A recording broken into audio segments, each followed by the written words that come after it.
నమస్తే, welcome to our channel. నేను మీ పద్మావతి. ఈ రోజు మనతో పాటు ప్రముఖ ఆధ్యాత్మికవేత్త నానాజీ పట్నాయక్ గారు ఉన్నారు. ఆయనతో మాట్లాడి మరిన్ని విషయాలు తెలుసుకునే ప్రయత్నం చేద్దాం. చూసేసేయండి. నమస్కారం గురువు గారు. శ్రీమాత్రే నమః. గురువు గారు, ఈ డిసెంబర్ 23 నాడున అనగాష్టమి వస్తుంది.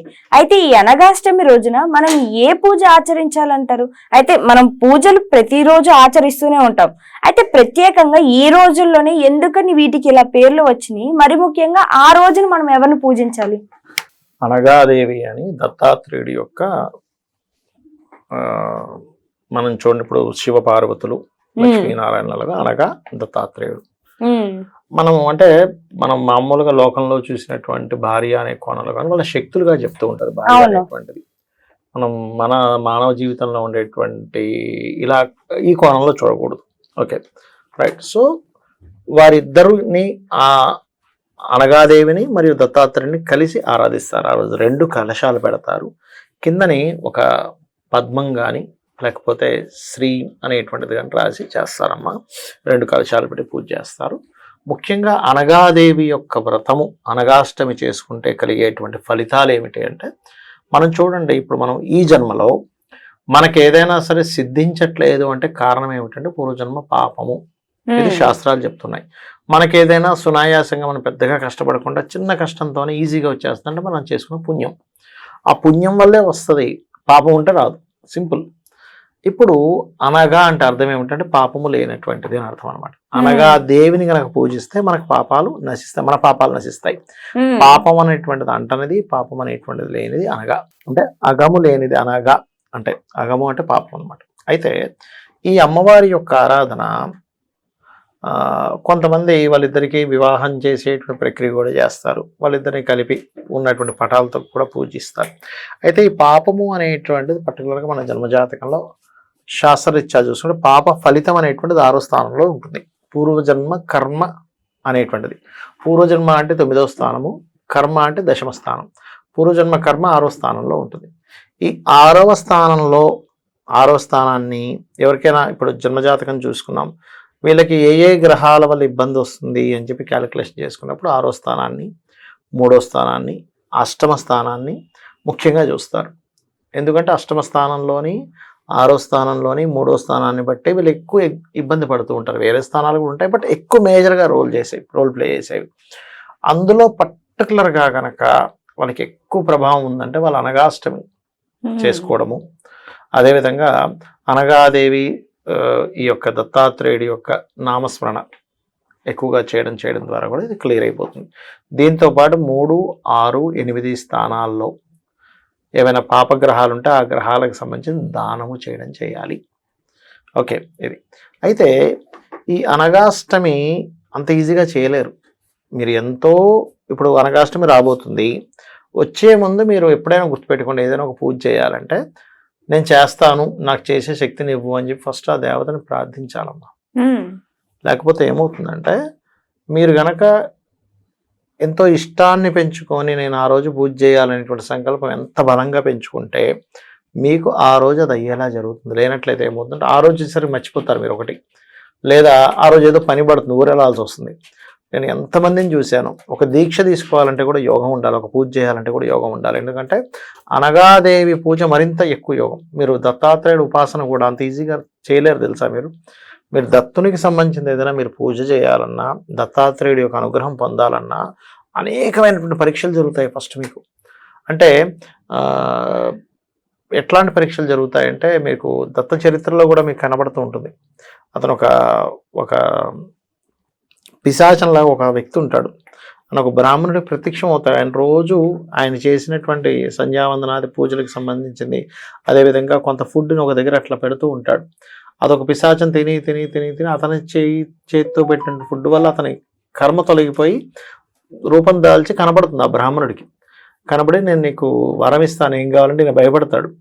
లేదు నువ్వు భయపడకు, నేను నీకు ఏదైనా చేసి పెట్టాలి, నీ వల్ల నా శాపం తొలగింది అన్నప్పుడు, అయితే ఈయన దత్త ఉపాసకుడు ఉంటాడు. ఈయన స్వామి నాకు దత్తాత్రేయ ఉపాసన, నాకు దత్తాత్రేయుడు కనబడేలా చేయమని చెప్పని అడగడం జరుగుతుంది.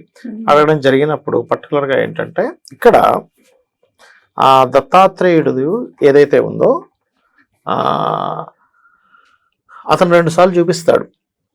ఆ పిశాచంగా ఉండేటువంటి అతను చూపించినప్పుడు ఫస్ట్ టైం చూపించినప్పుడు అక్కడ ఉన్నట్టు చూడు ఆయన అనగానే ఆయన మొత్తం ఇలా తాగిన డ్రింక్ చేసినటువంటి దాంట్లో వచ్చి చూసేసరికి అయ్యి బాబాయ్ అని హడలిపోతాడు. అట్లా 2 సార్లు, ఒకసారి కాటకాపరి గాను, ఒకసారి బాగా తాగుబోతు గాను అయినప్పుడు అమ్మో నేను వెళ్ళలేకపోతున్నాను ఆయన దగ్గర కంటే, లేదు ఆయన అట్లాగే ఉంటారు, మీరు ఎలాగున్నా సరే మీరు పట్టుకోవాలన్నప్పుడు అప్పుడు 3వసారి ఆయనకు వెళ్ళి పట్టుకున్నప్పుడు అప్పుడు కూడా ఇంకో రూపంలోనే ఉంటాడు దత్తాత్రేయుడు.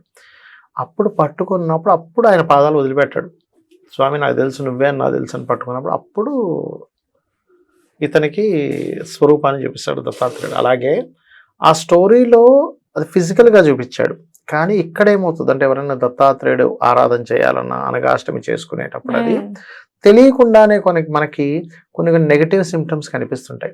ఎవరో ఏం చేస్తావు లేరా అంటాడు, అంటే ఏంటి చేద్దాం అనుకునేసరి ఆ టైంకి డబ్బులు లేకపోవడము, సరే ఈ వారం వదిలే ఇంకో వారం చేద్దాం అనుకోవడం, లేకపోతే ఏదో పని పడడము. అంటే ఏంటి, నువ్వెంత భక్తిగా చేస్తావు, నువ్వు వదలకుండా నువ్వు చేస్తావా చేయవా ఈ పూజ.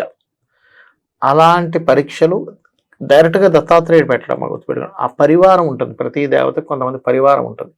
ఆ పరివారం ఫస్ట్ మిమ్మల్ని టెస్ట్ చేస్తాయి. ఎలాంటి ఒక సీఎం గారిని కలవాలనుకోండి, బయట సెక్యూరిటీ దగ్గర నుంచి ఫస్ట్ మిమ్మల్ని అడుగుతారు, మీరు ఎవరు, ఎందుకు వచ్చారు, మీ దగ్గర ఏం పేపర్స్ ఉన్నాయి, మొత్తం చెక్ చేస్తారు. చూసారా, అంటే ఈ వ్యక్తి ఎలిజిబుల్లా కాదా సీఎంని కలవడానికి.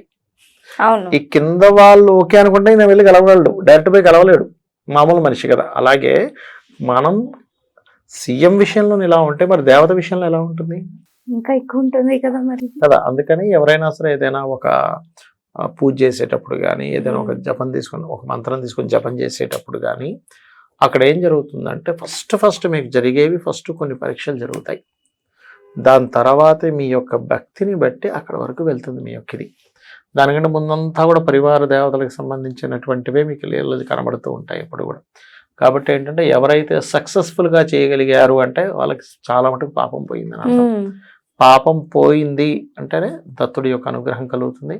దత్తుడి యొక్క అనుగ్రహం అంటే ఏంటంటే దత్తాత్రేయుడు బ్రహ్మ విష్ణు రుద్ర స్వరూపము. అందుకే చూడండి ఆయనకు 6 చేతులు. ఆయన చేతులు, ఒక చేతిలో బ్రహ్మగారికి ఏవి ఉంటాయి, జపమాల కమండలం ఉంటుంది, త్రిశూలం ఉంటుంది శివునికి ఉన్నట్టుగా, చక్రం ఉంటుంది విష్ణుమూర్తికి ఉన్నట్టుగా, శంకు చక్రాలు ఉంటాయి. అందుకే బ్రహ్మ విష్ణు రుద్ర స్వరూపం. కాబట్టి దత్తాత్రేయుడు అనుగ్రహం మీకు కలగాలంటే ఫస్ట్ ఆఫ్ ఆల్ యాక్సెప్టెన్సీ ఉండాలి. అంటే ఎవరిని జడ్జ్ చేయడం మానేయాలి. ఫస్ట్ వీళ్ళు ఇలాగా వాళ్ళు అలాగా, వీళ్ళు ఎప్పుడు ఇలాగే ఉంటారు, ఇలాగే డ్రెస్సింగ్ చేసుకుంటారు, ఇలాగే మాట్లాడతారు, వీళ్ళకి ఎప్పుడు ఏమీ తెలియదు. ఫస్ట్ ఈ జడ్జింగ్ అనేది మానేసేయాలి, యాక్సెప్ట్ చేయగలగాలి. అప్పుడే దత్తాత్రేయ అనుగ్రహం జరుగుతుంది. ఎప్పుడైతే గాసిప్స్ చేయడము, జడ్జి చేయడము, అవతల వాళ్ళ మీద అనవసరంగా వాళ్ళ మీద అంటే వాళ్ళ తప్పుల్ని చూస్తూ వాళ్ళని కించపరచడం చేస్తే దత్తానుగ్రహం జరగదు. ఎప్పుడు కూడా ఓకే, వాళ్ళ కర్మ కొద్దీ వాళ్ళకున్న జ్ఞానాన్ని బట్టి వాళ్ళున్న సర్కిల్ని బట్టి వాళ్ళు అలా అయ్యారు. ఏదో మిమ్మల్ని ఇంప్రెస్ చేయడానికో మీకోసం వాళ్ళు తయారవ్వలేదు, అట్లా మిమ్మల్ని ఏదో ఇబ్బంది పెట్టాలను వాళ్ళు అట్లా తయారయ్యారు. ఉన్నదాన్ని ఉన్నట్టుగా యాక్సెప్ట్ చేయగలగాలి. ఒక ఫ్లవర్ ఉందమ్మా, మందారం ఉంది, ఇదేంటి రెడ్గా ఉంది, వైట్గా ఉంటే బాగుంది అనుకుంటామా మనం. ఓ బ్లాక్ రోజ్ ఉంటుంది, ఇదేంటి బ్లాక్ రోజ్ ఉంది, ఏంటిది రెడ్ రోజ్ బాగుంటుంది అనుకో. దీన్ని యాక్సెప్ట్ చేస్తాం. ఉన్నదాన్ని యాక్సెప్ట్ ఎలా చేస్తామో ప్రకృతిని, మనుషుల్ని కూడా ఉన్నదాన్ని యాక్సెప్ట్ చేయగలగాలి. అప్పుడే మీకు దత్తానుగ్రహం కలుగుతుంది. మీరు ఎప్పుడైతే జడ్జి చేసుకుంటూ వెళ్తున్నారో, ఇష్టం లేనట్టుగా ప్రవర్తిస్తున్నారో, అవతల వాళ్ళ లోపాలని మనం ఎత్తి చూపుతున్నామో అస్సలు దత్తానుగ్రహం అస్సలు కలగదు. హ్యాపీగా ఉండగలగాలి. ప్రతి ఒక్కళ్ళు పాజిటివ్ని వెతుక్కోగలగాలి. 100 నెగిటివ్లు ఉన్న ఒక్క పాజిటివ్ ఉన్నప్పటికీ ఈయన ఎంత గొప్పవాడండి, పాజిటివ్నెస్ మీరు ఎప్పుడైతే అంటారో అప్పుడే దత్తానుగ్రహం కలుగుతుంది. అదర్వైజ్ అనగాదేవి అనుగ్రహము కలగదు, దత్తానుగ్రహము కలగదు. గుర్తుపెట్టుకోండి. అయితే ముఖ్యంగా నేను మొదట్లో చెప్పినట్టుగా 3వ స్థానం ఫలితాలు వస్తున్నా. 3వ స్థానం ఏంటంటే పర్టికులర్గా మనిషి యొక్క దారిద్రానికి సంకేతం 3వ స్థానం. అక్కడే దారిద్రము ఉంటుంది, పౌరుషము ఉంటుంది, పరాక్రమం ఉంటుంది. ఇవన్నీ 3వ స్థాన సంబంధంగానే ఉంటాయి. అలా ఎప్పుడైతే 3వ స్థాన సంబంధంగా ఇవి ఉన్నాయో, దత్తుడిది కనుక ఎవరైనా జయ గురుదత్త శ్రీ గురుదత్త అనుకుంటూ ఉన్నారో ఖచ్చితంగా ఈ దోషం అనేది పోతుంది. అట్లా 3, 6 కోర్టు కేసు వ్యవహారాలు ఎక్కువగా 6వ స్థానము లేనట్లయితే జూపిటర్ వీనస్ వీటి వల్ల వస్తుంటుంది, లేదా మార్స్ కేతు కాంబినేషన్స్ వల్ల. అప్పుడు కూడా జయ గురుదత్త శ్రీ గురుదత్త అనేటువంటివి కూడా ఈ దోషాలు పోగొడతాయి. అట్లా ఏంటంటే అనగాదేవి వ్రతం కనుక ఎవరైతే చేస్తారో ముందు పాపము నుంచి బయటపడతారు. ఎప్పుడైతే బయటపడ్డారో దత్తానుగ్రహం కలిగిందో వాళ్ళకి విజయం ఉంటుంది.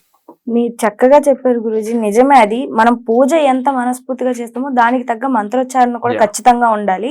Yeah. ఎందుకంటే మనం చేసిన పాపాల్లో సగం మంత్రోచ్చారణ ద్వారానే మనం విముక్తి పొందొచ్చు. మీరు చెప్పిన విధంగా చాలా చక్కగా వివరించారు గురువు గారు. ధన్యవాదాలు. శ్రీమాత్రే నమః.